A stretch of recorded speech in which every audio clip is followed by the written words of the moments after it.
Estamos de volta para dar continuidade agora à lição de número 6, ao curso de Seitas e Heresias Apologética 2, do ciclo 2 do curso da ETAD, Escola de Educação Teológica das Assembleias de Deus.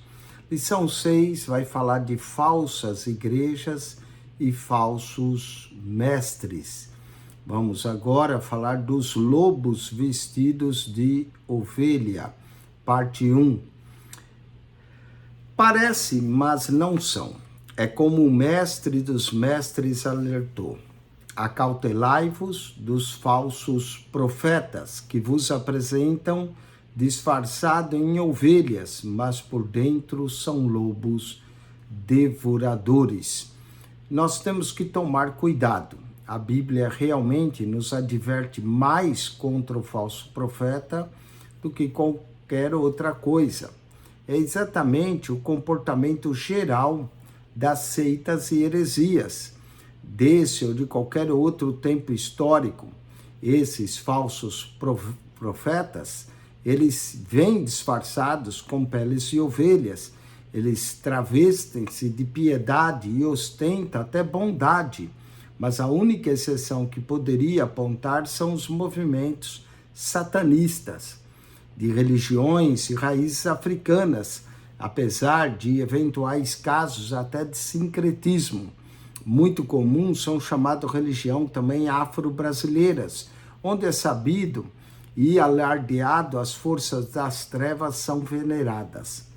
Nos casos que nós vamos tratar agora na próxima lição, será possível notar algumas características gerais presentes nos movimentos heréticos, como a reedição de doutrinas desgastadas, a reedição dessas doutrinas desgastadas, como é o caso do modalismo, do movimento pentecostal, unicista, a afirmação da prosperidade como sinal de comunhão com Deus, como é o caso da Seishonoye, os abusos de autoridade da igreja do reverendo Moon, ou o sincretismo particularmente bizarro da igreja da Vó Rosa.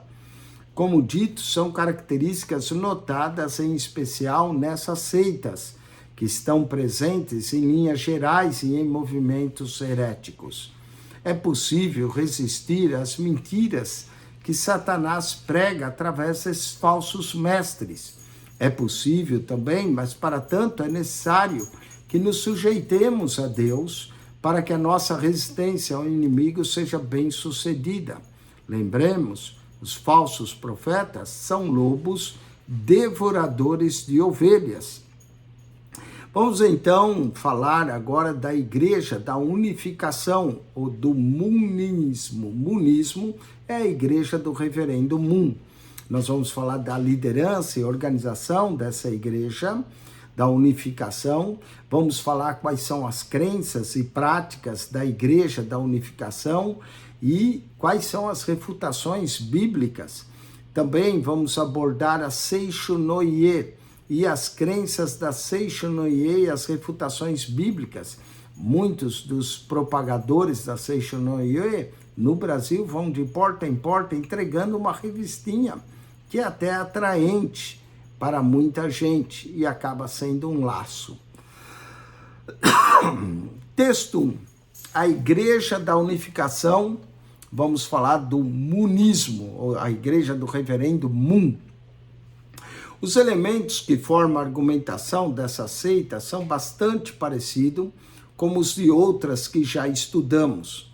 Todas começam com uma revelação especial, uma tarefa única e intransferível, uma interpretação definitiva da Bíblia.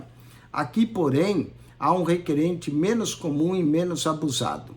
Cristo, reconhecendo sua incapacidade para concluir seus planos em relação à humanidade. É assim que Sun Myung Moon, o chamado e famoso reverendo Moon, explica o modo como foi chamado para desempenhar o papel de salvador da humanidade, a tarefa que Jesus não conseguiu terminar. A igreja fundada por Moon que é a Associação do Espírito para a Unificação da Cristandade Mundial, ou chamada Igreja da Unificação, até parece bonito, tem um pouco de todos os problemas presentes nas seitas já apresentadas nesse livro. Na igreja do Reverendo Moon existe a promiscuidade sexual, existe também o desvio do dinheiro, a sonegação de impostos, evidentes distorções doutrinárias, descrédito quanto ao caráter divino do Messias, além de outras aberrações. Em inglês, o nome Moon quer dizer lua, né, em inglês, nos permitirá um trocadilho bastante óbvio, que muito ajustado à realidade julgar por suas ideias. Moon vive de fato no mundo da lua. Vamos ao síntese da Igreja da Unificação. O movimento da unificação forma, como são conhecidas, a Igreja da Unificação e as demais organizações a ela ligadas, é muito forte na Ásia, especialmente no Japão e na Coreia do Sul. Fora desses países é possível encontrar seguidores da seita, mas também, principalmente, Estados Unidos, Brasil e Uruguai. Estima-se que aproximadamente 1 milhão é o total de adeptos da Igreja da Unificação e que reúne em todo o mundo. Os meios apologéticos e até algumas instâncias governamentais resistem a classificar a Igreja da Unificação como uma religião, por causa do apetite financeiro de Moon e seus seguidores. Além disso, a aquisição de propriedades e grandes extensões de terra tem causado estranheza e provocado a fúria de muitos setores civis. Os principais exemplos disso podem ser encontrados exatamente no Brasil e no Uruguai, conforme veremos mais adiante. Em parte, o grande fôlego financeiro da Igreja da Unificação e sua arrojada política de expansão territorial se explica pelos objetivos declarados da seita: formar um reino de Deus literal na terra, onde todos os homens possam salvar-se. É exatamente o que acabamos de ler. Moon deseja construir um reino de Deus literal, físico, para a salvação de todos os povos, no que, aliás, Jesus haveria fracassado. Para sustentar ideologicamente essas ambições, Moon apresenta-se aos seus seguidores como sendo o próprio Cristo do segundo advento, isto é, ele é Jesus em sua segunda vinda, o Cristo do arrebatamento que é encontrado nas Sagradas Escrituras. Bem nos advertiu a Jesus que haveria falsos cristos.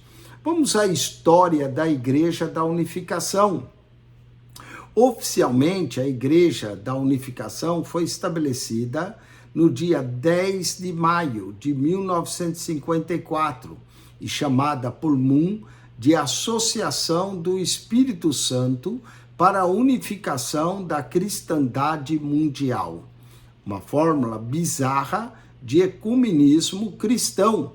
Desde essa data, o movimento de Moon espalhou-se por muitas outras nações. A Coreia do Sul foi apenas o primeiro momento das ambições unificadoras de Moon, que até o fim de 1955 já havia aberto mais de 30 centros de reuniões naquele país. O sul da Península Coreana, entretanto, era muito pouco para o reino divino literal pretendido pela Igreja da Unificação. Assim, Moon despachou missionários para o Japão em 1958 e, um ano depois, para a América Latina. Nos Estados Unidos da América, o crescimento da Igreja da Unificação é muito mais notável que na própria Coreia do Sul. Em 1971, ano em que Moon se transferiu para o país norte-americano, a seita chegou à impressionante soma de 500 membros em um ano. Em apenas 2 anos, já contava com representantes e centros de reuniões em todos os estados da nação, chegando a contar alguns milhares de membros em muitos deles.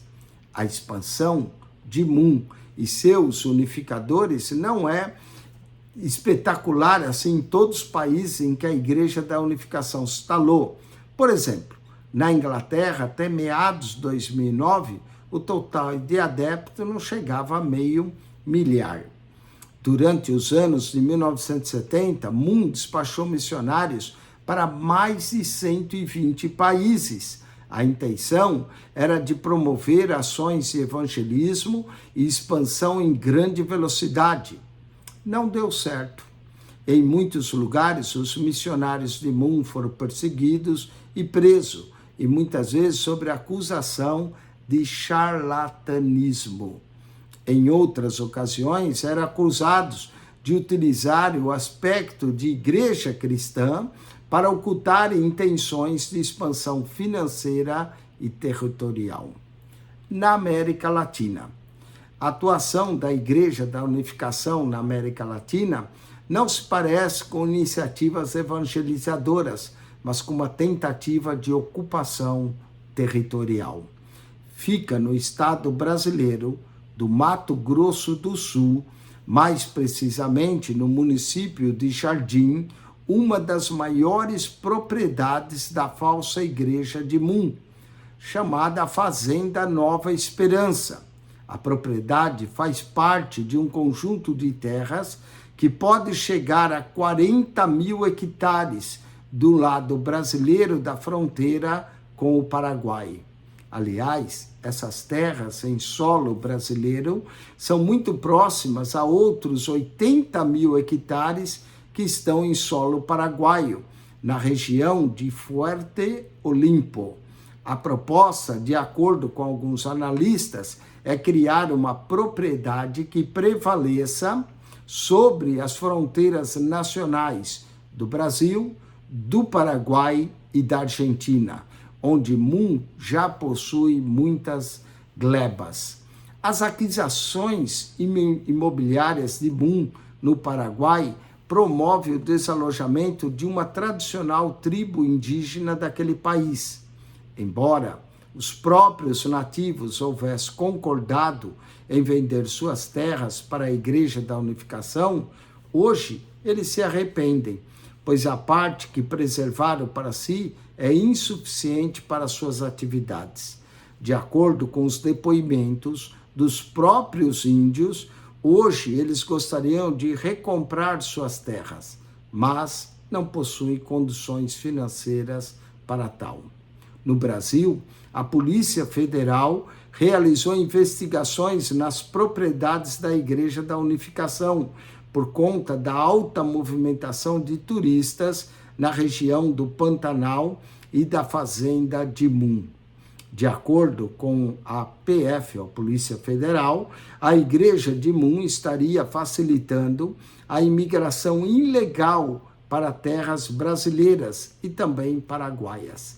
Tais ações ilegais estariam sendo disfarçadas pelos congressos espirituais que a Igreja da Unificação promove no Mato Grosso do Sul. Cada um desses eventos dura cerca de 40 dias. Nomenclaturas do Moonismo. Desde a sua fundação, em 1954, a Igreja da Unificação adotou pelo menos 2 nomes. O primeiro, já citamos, foi a Associação do Espírito Santo para a Unificação da Cristandade Mundial. Alguns estudiosos apontam que o coreano, o termo espírito, não se referia ao Espírito Santo de Deus, mas ao espírito de mortos tidos como santos. Essa afirmação coaduna com práticas de baixo espiritismo, notado entre os unificadores de Moon. Em 1994, Moon trocou o nome de sua igreja para Associação das Famílias para a Unificação e Paz Mundial. Esse novo nome é muito adequado às pretensões geopolíticas de Moon. Com essas mudanças, estudiosos das religiões e seitas passaram a chamar os adeptos da Igreja da Unificação pelo nome que eles próprios se dão, unificadores, nomenclatura que também assumimos. Mas, curiosamente, nos Estados Unidos da América, os unificadores de Moon são chamados de Munis, uma forma pejorativa que revela o desprezo que as igrejas norte-americanas têm por práticas escusas e inescrupulosas dos unificadores. Vamos aos exercícios do texto 1. Assinale com X a alternativa correta. Entre os elementos que dão sustentação ao movimento Igreja da Unificação, o munismo, encontra-se aqueles utilizados de forma idêntica pela maioria das seitas, a saber: letra C, uma revelação especial e uma interpretação definitiva das Sagradas Escrituras. 6.2. Regiões em que o movimento da unificação, como são conhecidas, a Igreja da Unificação e seus empreendimentos encontrou guarida para o seu desenvolvimento ao redor do mundo. A região aqui foi letra C, Brasil e Uruguai. Japão e Coreia, Estados Unidos, todas aqui estão corretas. 6.2, todas estão corretas. 6.3, a capacidade financeira e a política de expansão territorial do reverendo Moon e suas organizações deve-se, em essência, a intenções declaradas de que para salvar é preciso. Letra B, formar um reino de Deus na terra, literal e físico. 6.3, letra B, formar um reino de Deus na terra, literal e físico. 6.4, como forma de sustentar suas ambições em termos ideológicos, o reverendo Moon apresenta os seus seguidores como sendo a letra C, não é? O Messias que veio para completar a obra deixada incompleta por Cristo na terra. É exatamente assim. Letra C.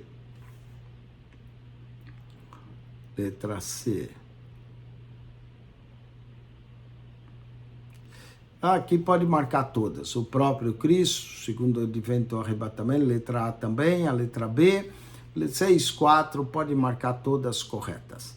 Vamos ao texto 2, na página do nosso livro aqui, página 7, da lição 6, texto 2, existe aí uma foto do líder e fundador Sun Myung Moon. Esse é o reverendo Moon, e nós vamos falar mais dele. A liderança e a organização da igreja.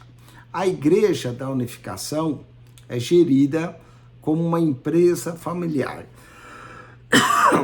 Moon é ainda o responsável pela seita e controla todas as suas organizações, alocando seus familiares em pontos estratégicos da estrutura. Em uma interessante reportagem, a rede de comunicação BBC analisou desafios que o futuro reserva para a seita, que logo deverá perder o seu fundador, pois Moon, ao contrário do que alega, não é o Messias e está sujeito à morte.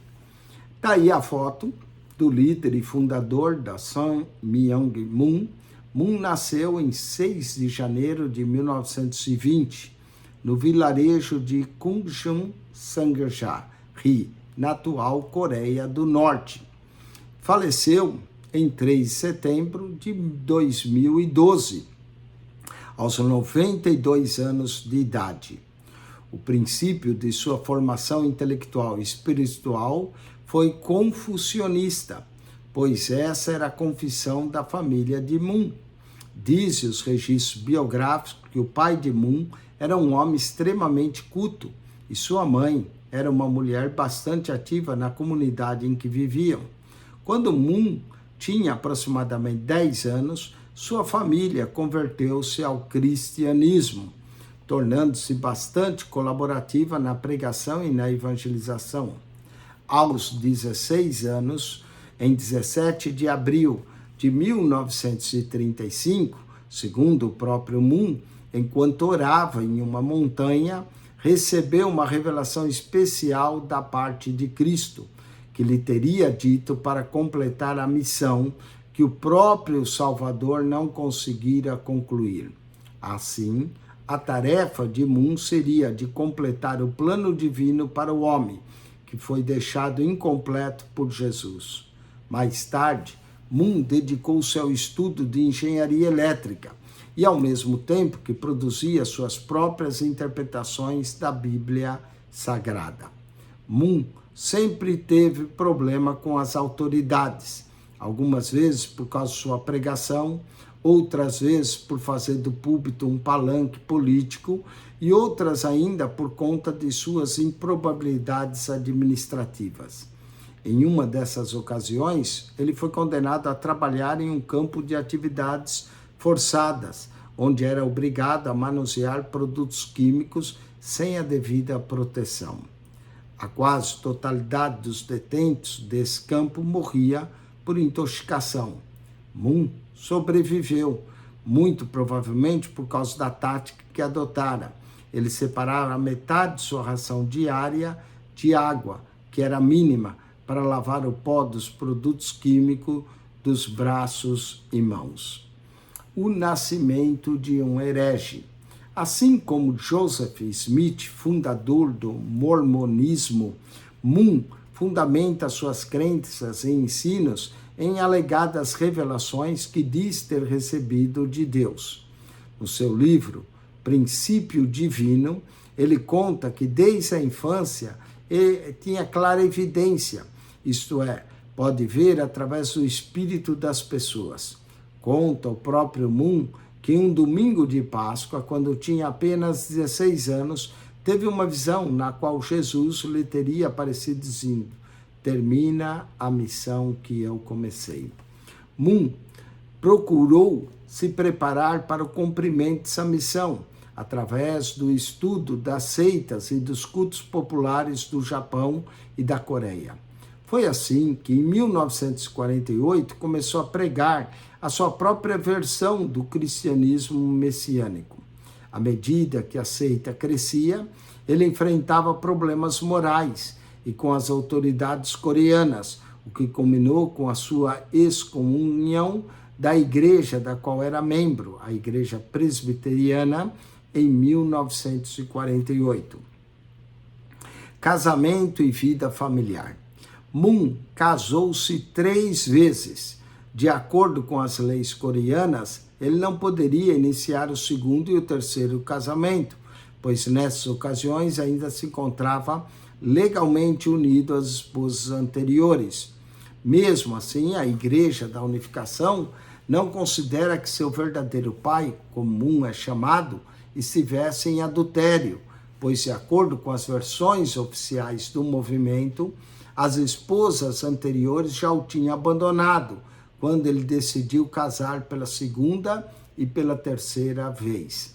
Além disso, há fortes indícios, embora sem provas concretas, de que Moon tenha mantido diversos envolvimentos extraconjugais, desde casos mais duradouros até relações sexuais casuais com as noivas que ele próprio escolhe para os jovens rapazes de sua igreja.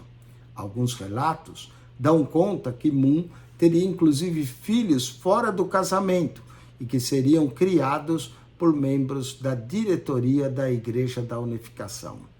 A organização. A Igreja da Unificação está passando por um momento de transição.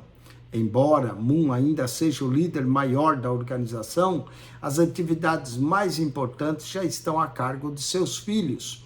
Atualmente, o mais novo deles, Young Jin Moon, de 30 anos, tem se destacado pelas inovações que passou a incorporar na Igreja da Unificação. Ocorre que para muitos governos e para muitos estudiosos da religião, a Igreja da Unificação está longe de ser considerada uma igreja, ou mesmo uma seita. Essa organização assemelha-se muito mais a um conglomerado econômico que sobrevive dos bilhões de dólares investidos em muitos negócios, como, por exemplo, a propriedade do jornal conservador Washington Times para mudar a imagem controversa da Igreja da Unificação, o jovem Jung está promovendo uma espécie de reforma litúrgica, criado nos Estados Unidos e formado em teologia pela Universidade de Harvard. Ele tem incorporado aos ritos da Igreja da Unificação hinos típicos das igrejas autênticas. Uma de suas técnicas preferidas é o canto com as chamadas ministrações, recurso muito típico dos movimentos neopentecostais, em que o suposto ministro de louvor fala e repete enquanto o hino é sussurrado por um grupo vocal.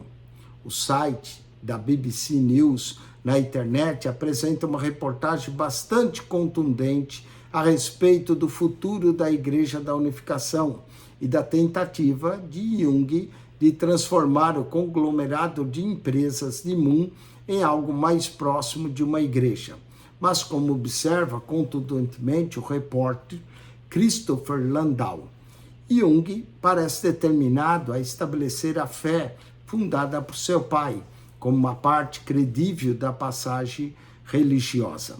Mas a crença unificadora de que Moon e sua esposa são o Messias e os verdadeiros pais de toda a humanidade coloca o movimento em desacordo com as igrejas cristãs ortodoxas. Assim mesmo, que a música seja o tipo de ministração e os casamentos não mais sejam feitos em massa e são feitos às cegas, a Igreja da Unificação tem um longo caminho a percorrer antes de ser considerada uma religião como as outras. Vamos para os exercícios. 6.5, marque C para certo e E para errado. 6.5, a administração da Igreja da Unificação é realizada pelos seus adeptos. Errado, é pela família de Moon. Está errada essa. A alegação do reverendo Moon para a pretensa capacidade de ver através do espírito das pessoas é a clara evidência, conforme registra em um livro de sua autoria, intitulado Princípio Divino. Certo? 6.7. A visão que o reverendo Moon teria recebido diretamente de Jesus seria determinar a missão que ele começara para salvar o homem. Segundo, pretende o líder da Igreja da Unificação. Certo? De acordo com o governo de alguns países e também com estudiosos, o moonismo não constitui nem religião nem seita, mas um conglomerado econômico dado a sua forma de atuação. Certo, certo. Vamos agora ao texto de número 3, crenças e práticas da Igreja da Unificação e a refutação bíblica. Adão e Eva estabeleceriam o reino de Deus na terra. Essa é a crença. No livro Princípio Divino, Moon ensina que o Criador queria que Adão e Eva se casassem e tivessem filhos perfeitos, estabelecendo assim o reino de Deus na terra. Satanás, no entanto, seduziu Eva, que por sua vez transmitiu a impureza a Adão, causando assim a queda da humanidade. Por isso, Deus enviou Jesus ao mundo para redimir a humanidade do pecado. No entanto, Jesus foi crucificado antes de se casar e constituir a família verdadeira e perfeita.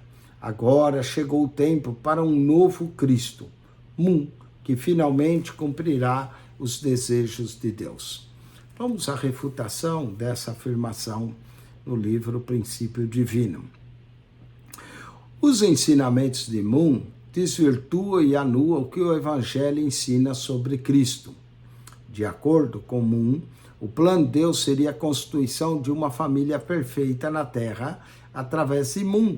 Mas o que nos diz as Escrituras é que Deus deseja salvar a todos os homens. João 3,16, porque Deus amou o mundo de tal maneira que deu seu Filho unigênito para que todo que nele crê não pereça, mas tenha a vida eterna. Jesus não falhou em sua missão, como Moon diz, e a crucificação não foi um ato imprevisto. João 17,4 diz, eu te glorifiquei na terra, completando a obra que me deste para fazer. João 18:37, perguntou, pois, Pilato, logo tu és rei? Respondeu Jesus, tu dizes que eu sou rei, eu para isso nasci, para isso vim ao mundo, a fim de dar testemunho da verdade. Todo aquele que é da verdade ouve a minha voz. João 19:30, então Jesus, depois de ter tomado o vinagre, disse, está consumado. Inclinando a cabeça, entregou o Espírito. Hebreus 12:2 diz, fitando os olhos em Jesus, autor e consumador da nossa fé, da qual pelo gozo que está proposto suportou a cruz, desprezando a ignomia, e está sentado à direita do trono de Deus. Atos 3:18, mas Deus assim cumprirá o que já dantes pela boca de todos os profetas havia anunciado, que o seu Cristo havia de padecer. Vamos, o Messias do segundo advento, a crença. A partir do conteúdo da dita revelação que recebeu do Senhor, passou-se a apresentar como Cristo do segundo advento, uma referência aos tempos escatológicos. Como esse novo Messias, ele finalizaria o que Cristo não conseguiu fazer, salvando toda a humanidade. Vamos à refutação. Nós cremos, pela Bíblia, que Jesus Cristo é o suficiente Salvador da humanidade e que toda pessoa que prega o contrário dessa única e fiel revelação é considerado um herege e anátema. Marcos 13:22 diz, porque hão de surgir falsos cristos e falsos profetas, e farão sinais e prodígios para enganar, se possível, até os escolhidos. Marcos 13:22. Atos 4:12. Em nenhum outro há salvação, porque debaixo do céu nenhum outro nome há dado entre os homens em que devemos ser salvos. Atos 4:12. 1 João 5, verso 11 e 12. E o testemunho é esse, que Deus nos deu a vida eterna, e essa vida está em seu Filho. Quem tem o Filho tem a vida, quem não tem o Filho de Deus não tem a vida. Vamos à lavagem cerebral. Nos seminários da Igreja da Unificação, os participantes obedecem a um programa rigidamente estruturado, exaustivo, com pouco tempo para dormir e nenhum para refletir. Os convertidos passam por uma verdadeira lavagem cerebral, que envolve uma média de 6 a 8 horas de preleções teológicas baseadas no livro Princípio Divino. Na preleção final, aprende que Deus mandou para salvar o mundo em geral e eles próprios pessoalmente. Durante os primeiros meses da experiência religiosa, os novos membros da seita frequentemente recebem telefonema de pais, parentes e amigos pedindo que volte ao seu convívio. Quando alguns desses membros vacilam, seus discipuladores lhe dizem que seus pais, parentes e amigos são agora inimigos a serviço de Satanás. O escritor Raimundo de Oliveira relata que no Brasil muitas famílias têm tido graves problemas com filhos que se deixaram envolver pelo munismo. Já houve casos em que pais acompanhados pelos policiais invadiram templos da seita no Rio de Janeiro e em São Paulo para arrebatar à força filhos que estavam sendo programados pela Igreja da Unificação. Duas particularidades doutrinárias. Dentro do complexo quadro doutrinário do monismo, para efeito de estudo, queremos destacar 2 pontos apenas. Primeiro, uma das principais exigências do reverendo Moon, aqueles que se convertem ao monismo, é que o converso adote a Coreia como sua pátria-mãe, a qual deve jurar lealdade e amor. Assim, um brasileiro, por exemplo, que se converte ao monismo, não tem mais deveres com o Brasil. Evidentemente, essa tem sido a principal razão do repúdio das autoridades de muitos países ao monismo. Segundo, Outro princípio inviolável da Igreja da Unificação é que quando um dos unificadores é considerado apto para o casamento, deve ter dado pelo menos 7 anos de leais serviços para a promoção da seita. Assim, precisa também da permissão do reverendo Moon para contrair as núpcias. Os adeptos, em idade de se casar, podem propor parceiros ou parceiras de sua própria escolha, mas a decisão final é do reverendo Moon. Quem pode até escolher noivos ou noivas inteiramente desconhecidos um do outro. Os moonistas recém-casados devem viver inteiramente separados durante os primeiros 40 dias, devido aos conflitos familiares e governamentais que tudo isso vem acarretando. Forçoso é que a seita mude essas anomalias. Vamos à refutação geral a Moon. A história de Moon tem muita semelhança com a história de muitos fundadores das demais seitas. Envolve sempre os mesmos princípios, sob a alegação de que seus líderes, primeiro, foram iluminados desde criança. Segundo, tiveram algum tipo de visão, iluminação, aparição, etc. Terceiro, foram escolhidos para o desempenho de uma nova missão. Quarto, foram dotados de dons extraordinários.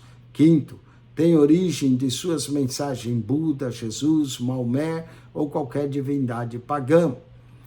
Sexto, tem uma mensagem diferente das demais até agora conhecidas. Sétimo, vão revolucionar o mundo. E oitavo, pretende agrupar todas as religiões fazendo um só rebanho. Vamos lá, associe a coluna A de acordo com a coluna B. Segundo crê a Igreja da Unificação, chegou o tempo para a atuação de um novo Cristo para cumprir a obra de Deus.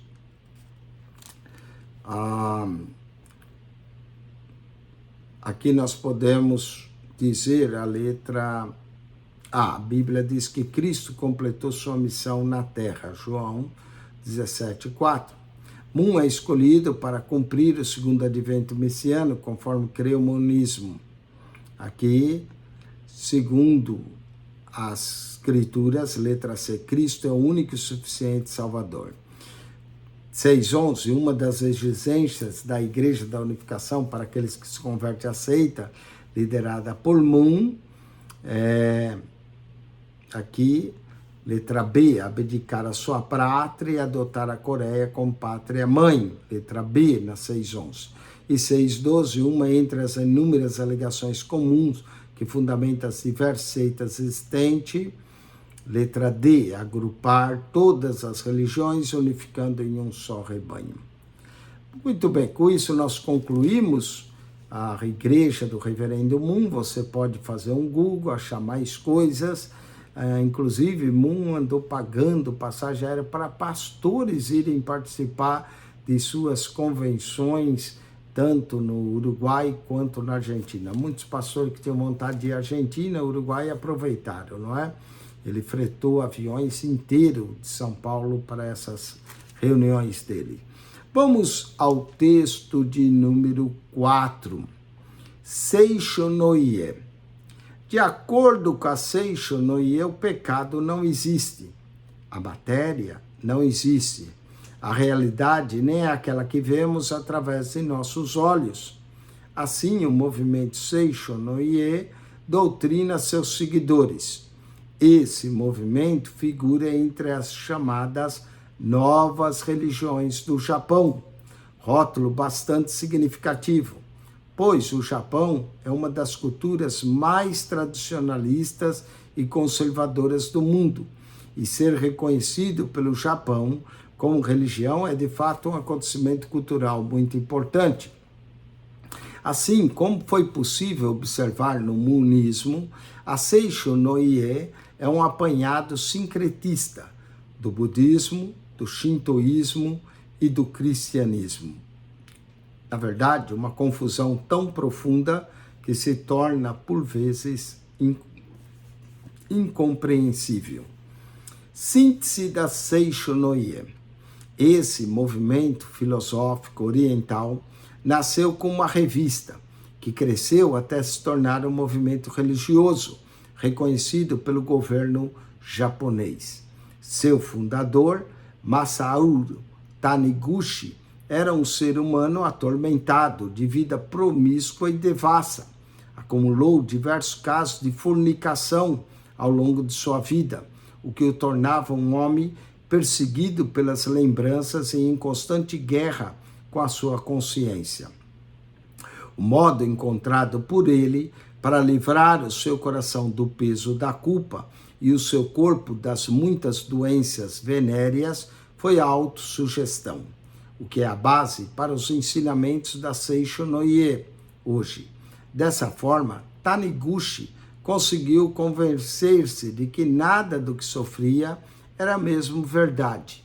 Durante dessa perspectiva, a Seisho no Ie desenvolveu como uma religião alternativa, no sentido de que não confronta seus adeptos com as malezas de suas vidas. Ao contrário, ensina-os a convencerem de que tudo não passa de uma ilusão do coração. As doenças são ilusões do coração. Os pecados são ilusões do coração. Logo, para curar as doenças e superar os pecados, basta convencer o coração de que tudo está bem. Sugestione-se ao bem-estar e isso basta. Vamos à história da Seisho no Ie. Taniguchi, o fundador da Seisho no Ie, dedicou muito tempo de sua vida estudando psicologia e outras disciplinas da psique humana. Além disso, agregou-se aos seus estudos um escrito budista do qual retirou o seu principal ensinamento. Não existe a matéria, não existem as doenças.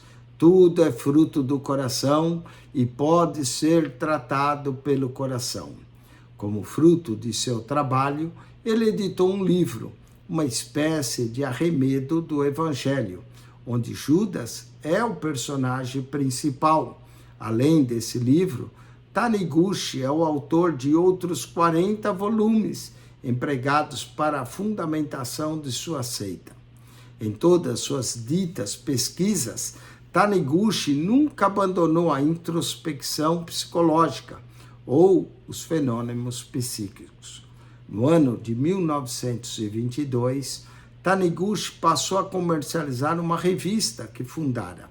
Era um periódico que difundia suas ideias sincretistas e tresloucadas.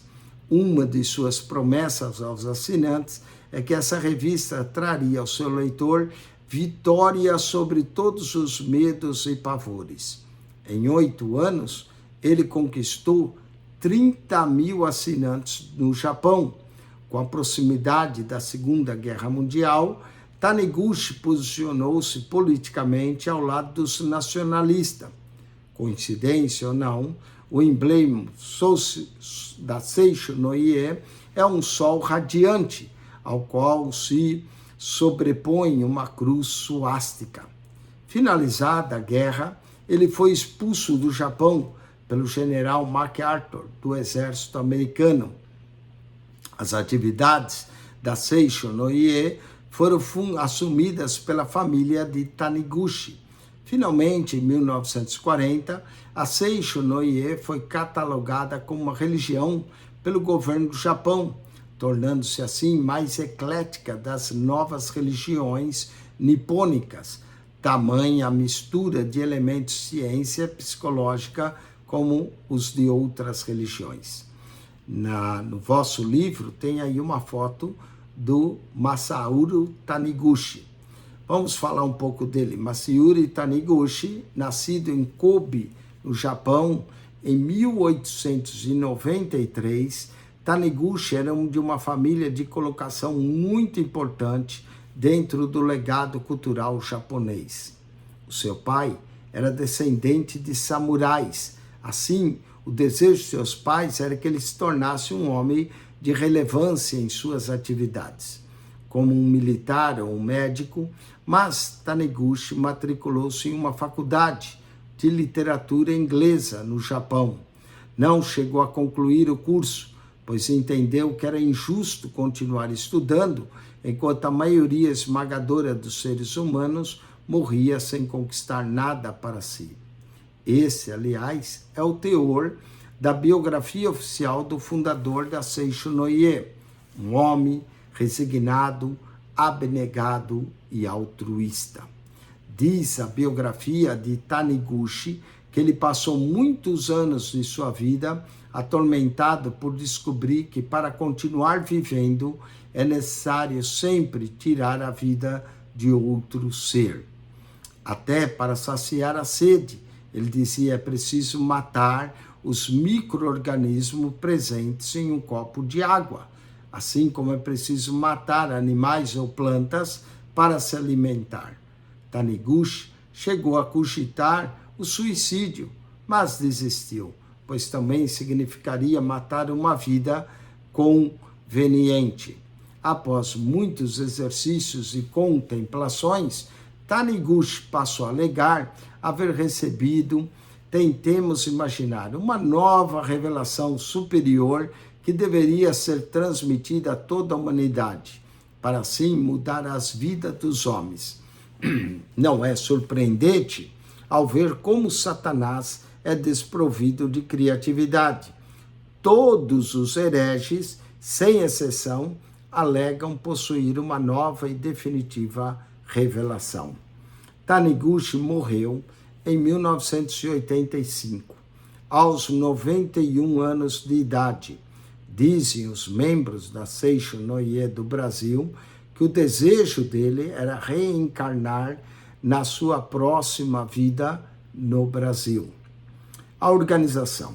A Seisho no Ie chegou no Brasil ainda em 1930, como os imigrantes japoneses, e espalhou-se por diversos estados da federação, mas concentrou-se especialmente em Goiás e no estado de São Paulo. Na década de 1950, a Seisho no Ie do Japão reconheceu a Seisho no Ie do Brasil como autossuficiente. Na última década, a Seisho no Ie assumiu uma postura de divulgação mais arrojada, comprando horários na televisão para difundir as crenças da heresia. Estima-se que no Brasil haja aproximadamente 2 milhões de adeptos que se reúnem em 3.000 locais de culto. Vamos aos exercícios. Assinale com X a alternativa correta. Reconhecido pelo Japão como religião, o movimento Seisho no Ie doutrina seus seguidores fazendo crer na inexistência, aqui, do pecado, da matéria e da realidade como vemos através dos olhos. Todas estão corretas. 6.14. Assim como nas crenças basilares da Igreja da Unificação ou do Monismo, o movimento Seisho no Ie mescla elementos sincretistas provenientes do, todas estão corretas, cristianismo, shintoísmo e budismo. 6.15. A crença de que não existe matéria nem doenças, que tudo é fruto do coração e pode ser tratado pelo coração, foi extraída pelo líder da Seisho no Ie a partir de, letra C, um escrito budista. E 6.16, a origem do movimento Seisho no Ie deve-se à divulgação do ideário sincretista de Taniguchi Masaru, por meio da, letra B, comercialização de uma revista. Comercialização de uma revista. Muito bem, vamos ao texto de número 5, as crenças da Seisho no Ie e as refutações bíblicas. A Seisho no Ie é uma mistura de shintoísmo, budismo e elementos do cristianismo. Entre os seus ensinos heréticos, a Seisho no Ie diz que Amenominakanushi é o Deus Supremo. A verdadeira salvação consiste em se possuir uma vida financeira confortável. O homem pode viver um reino do céu, desde que compreenda que não existem doenças, males, dores, pecado, não existe. O homem é perfeito.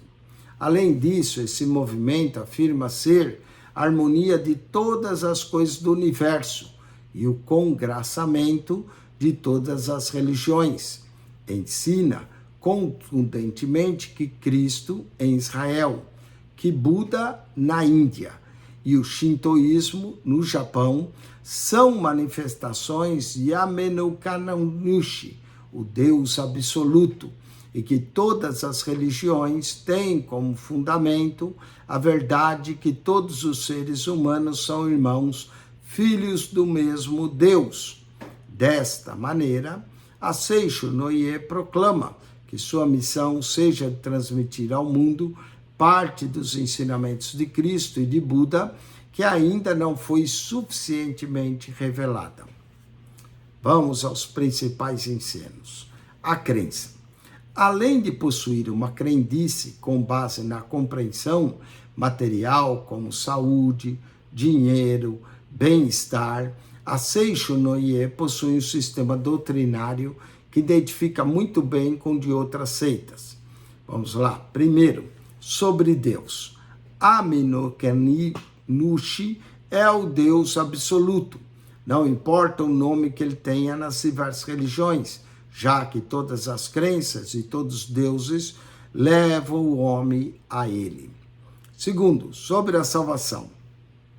Ser verdadeiramente salvo é compreender por que a doença se cura, porque é possível ter uma vida financeira confortável e porque se pode estabelecer a harmonia no lar. Terceiro, sobre o céu. O homem pode viver um reino do céu, desde que compreenda que não existe doenças, males e dores. Sobre o pecado é como a doença, os males e a morte, que não passam de meras ilusões. O pecado não existe, pois Deus não o criou. Quinto, sobre o homem, ele é perfeito. Vamos agora às refutações. Todas as afirmações da Seicho Noye sobre Deus, a salvação, o céu, o homem, são absolutamente antibíblicas e mesmo até ilógicas.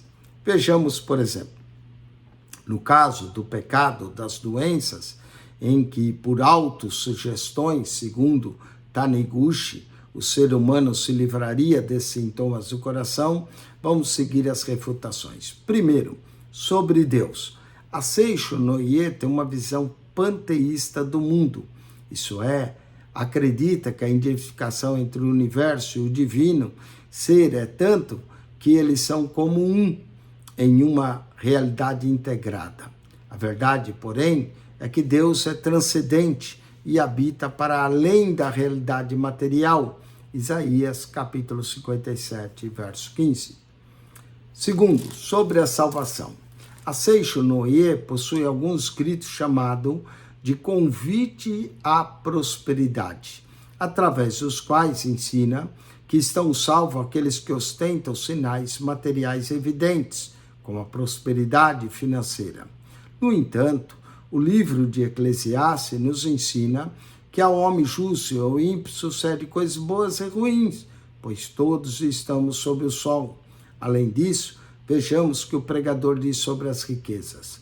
Há um grave mal que vive debaixo do sol e atrai enfermidades, as riquezas que os seus donos guardam pelo seu próprio dano. Eclesiastes 5, verso 13. Sobre o céu. Ele existe realmente, e não se tratando de um estado de espírito ou uma condição que se possa alcançar pelo esforço intelectual. O céu é reservado aos que em Cristo o buscarem. João 14, 2, na casa do meu pai há muitas moradas, e eu vou preparar lugar. Gálatas 3, 26, Gálatas 5, 6 e Gálatas 1, 28. A nossa esperança de glória é Cristo. Sobre o pecado. O apologista Áureo Ribeiro sugere que a alegação da Seicho Noye de que o pecado não existe é tão absurda que chega a ser a anti-histórica. E de fato é. uma revisão histórica dos fatos universais ou da trajetória das grandes nações, ou mesmo das menores e sem expressividade no contexto global, revela de forma clara e inegável que há problemas com a humanidade. Esses problemas são provocados pelo pecado, cuja realidade a Bíblia afirma e prova. O pecado entrou no mundo através do próprio homem, Romanos 5,12, e trouxe consigo a morte espiritual e física, Romanos 7,19 e Romanos 7,20. A realidade do pecado não foi negada por Deus, tanto que Cristo morreu na cruz por nossos pecados, 2 Coríntios 5,21, 1 Pedro 2,24. Áureo Ribeiro aponta o contrassenso da pregação da Seixo Noye, que não admite o pecado, mas fala em perdão. Não assume a existência das doenças, mas fala em cura. Que contradição! Quinto, sobre o homem. O homem não é perfeito, como quer Taniguchi. O homem é elemento que, ao fracassar, serviu de entrada para o pecado no mundo, Romanos 5,12. E por isso necessita de redenção, que redenção esta que está somente em Jesus. Romanos 3,24. Vamos aos exercícios e a revisão da lição. Assinale com X a alternativa correta. Entre os ensinos heréticos da Seixo Noye, podem ser destacados, aqui é todas. Eles ensinam a Amenumenekanushi é o Deus Supremo, a salvação consiste em uma vida financeira confortável, o pecado não existe, o homem é perfeito. Todas estão corretas na 6,17. 6,18. Segundo crê o movimento Seixo Noye, no tocante à manifestação do seu Deus absoluto, Amenukanushi todas estão corretas. O shintoísmo no Japão, Cristo em Israel, Buda na Índia, todas estão corretas. 6,19, a Seixo Noye ensina que o homem é, letra C, perfeito. 6,20, acerca da salvação, a Seixo Noye ensina que está salvo todo aquele que, letra A, aceita o senhorio de Amenukanushi como único salvador. Não, perdão. 6,20, a letra D, ostenta os sinais materiais e evidenciais com a prosperidade financeira. Isso é salvação para Seixo Noye. Letra D, em vez de A. Vamos à revisão da lição. Associa a coluna A à coluna B. 6,21, região em que o comunismo exerce influência mais pela expansão territorial do que pela iniciativa evangelística. Essa região é a América Latina, letra E. 6,21, América Latina, letra E. 6,22, para o cumprimento da pretensa missão de Messias, Moon estudou as seitas e os cultos populares desta localidade, letra A, Japão e Coreia. Vamos para 6,23, exige a Igreja da Unificação que seus seguidores adote como pátria-mãe, abdicando sua pátria verdadeira, Coreia, letra B, Coreia. O movimento figura entre as novas religiões dessa nação, cuja cultura é das mais conservadoras e tradicionalistas do mundo, letra C, Japão. Entre as suas crenças, o movimento Seixo Noye afirma ser o engraçamento de todas as religiões, incluindo, respectivamente, a nação de Cristo e de Buda. Letra D, Israel e Índia. Com isso, nós concluímos a lição de número 6. Agora, nós vamos ao teste da lição de número 5 e 6, que seria o teste 3 da nossa prova.